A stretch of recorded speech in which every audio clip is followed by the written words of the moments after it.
All right, this is Javi here, and well, I'm doing two reviews in one day since I also saw Dread 3D today. And today I am reviewing the pilot episode of the new CW series Arrow. And I have to say, I really, really, really enjoyed this series. I thought it was a lot of fun.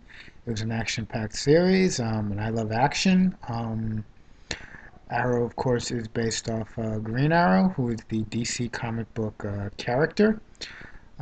Probably his most recent best known appearances have been on the television show Smallville and the DC cartoon series Justice League and Justice League Unlimited. He's probably best known for Smallville, having been played by Justin Hartley from seasons 6 to 10. And I know that a lot of fans were a little bit, disappointed that Justin Hartley was not going to be uh, starring in this new series, and a lot of people wanted it to be connected to Smallville.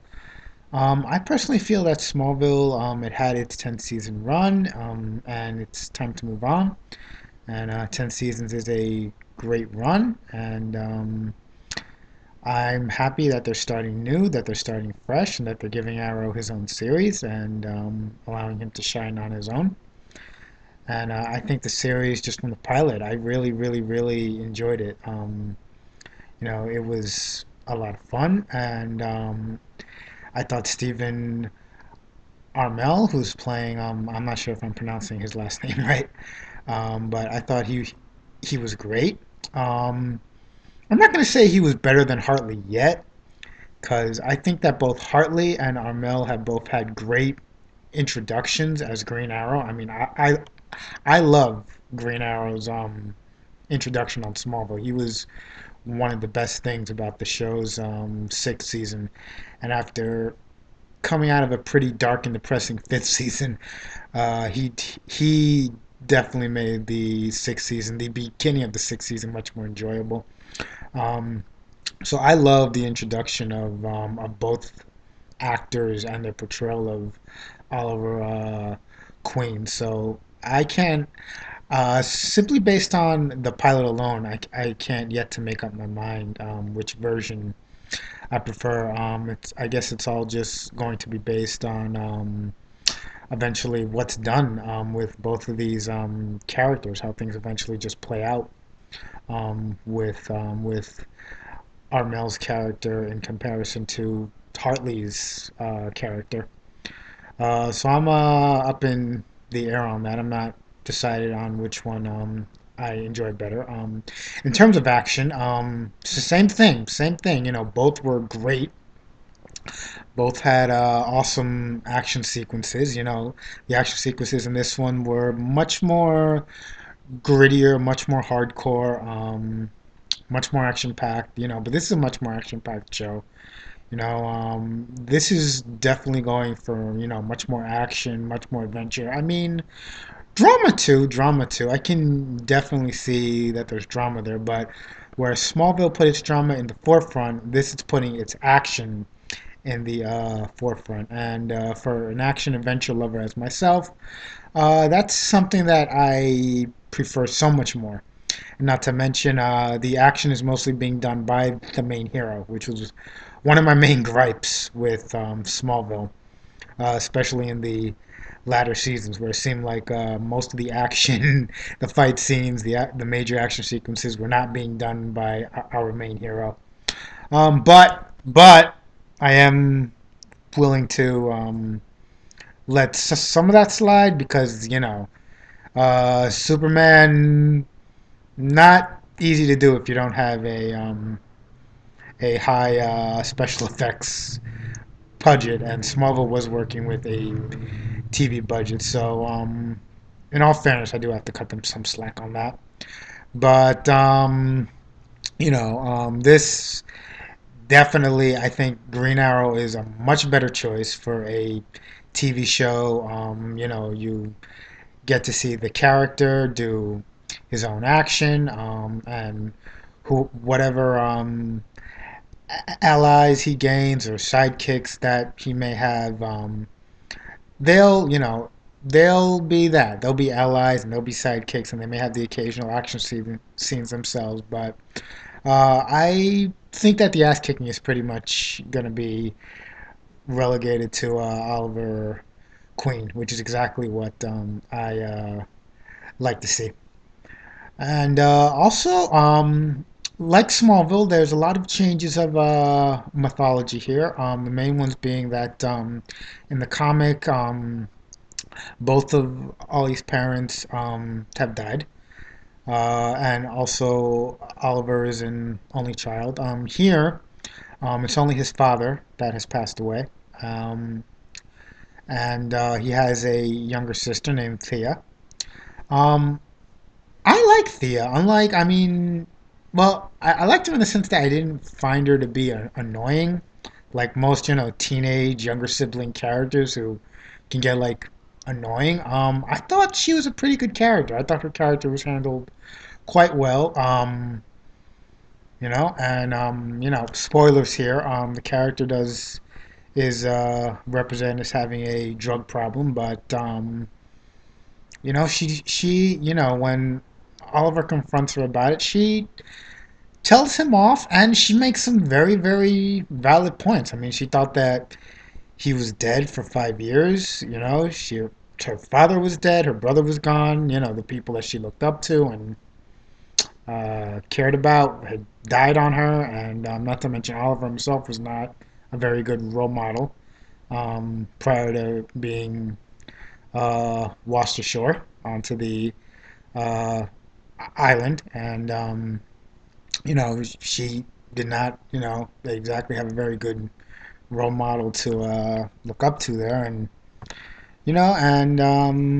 yeah, so she had to go through a lot, and she had to survive on her own. She makes a very, very, very, very valid point, and she's just not an annoying character. The character did not annoy me or irritate me. And it's also been revealed that her nickname is Speedy. So if you know something about Green Arrow, you know that Green Arrow has a sidekick named Speedy. So seems like it's being set up that Thea may end up becoming Oliver's sidekick. I certainly ain't got no problem seeing brother and sister kicking ass side by side. That would certainly be enjoyable. What else? We have Katie Cassidy, who's playing the character of Dana Lance.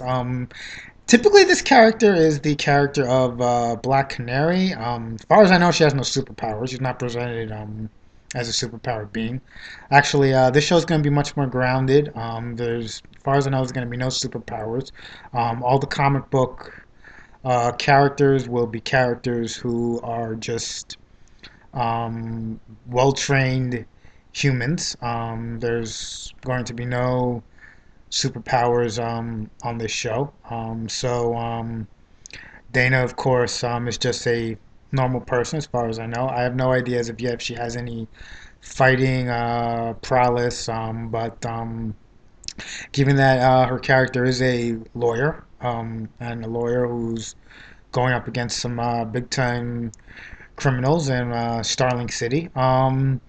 She's probably going to end up in a lot of danger. So I think that sooner or later we'll find out if she's just your typical damsel in distress. Arrow has to constantly save her, or if she can actually hold her own in a combat situation. I'm sure that that will be revealed probably as early as the second episode, maybe, since next episode has her being targeted by China White, and who's an Asian assassin, and I'm looking forward to seeing her confrontation between her and Oliver. Should be some good fight scenes there.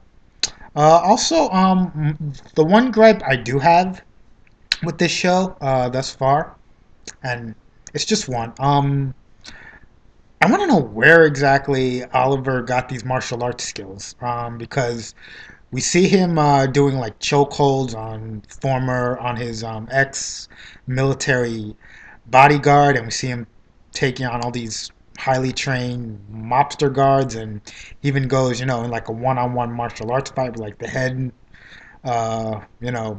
mob guard, and you see, all the moves there, and you see the weapon usage, and I get Oliver being good with the bow and arrow, and I get, Oliver being strong and being fast and developing, I guess, his strength, speed, and reflexes on the when he was trapped on the island for 5 years. But I just don't see all of that adding up to being an instant martial artist and being able to take on other martial artists in like a one-on-one fight.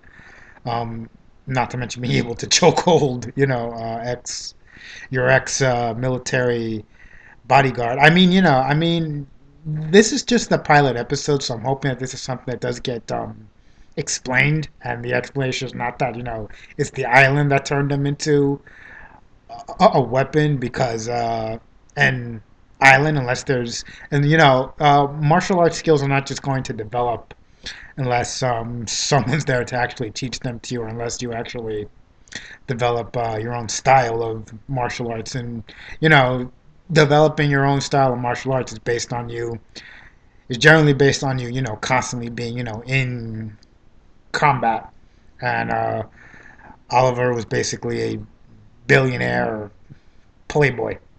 So I would very much like to know where those martial arts skills came from. I mean, if he had them prior to getting trapped on the island, he took all sorts of martial arts as a kid, then that's fine. That's perfectly fine. Hey, you know, um, I would imagine that most rich kids would.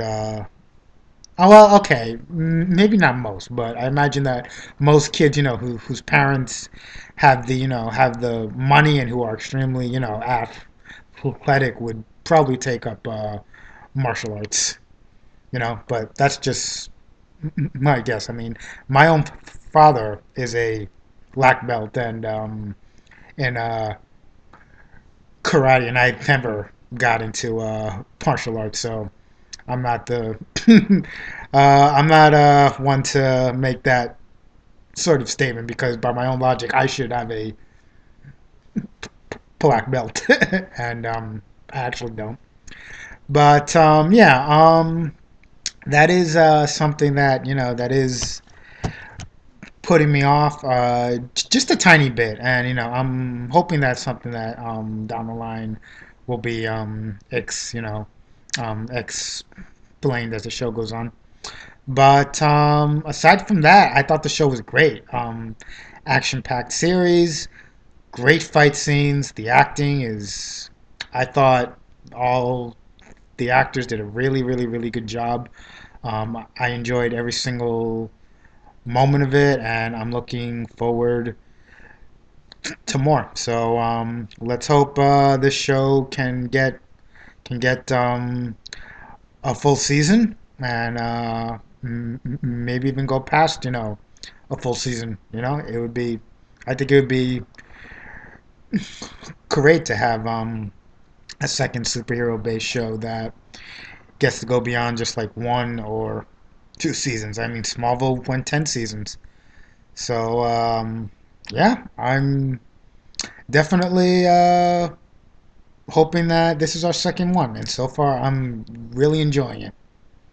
Right, but this is just a pilot, so we just got to keep on seeing where it goes from here. But so far, so good.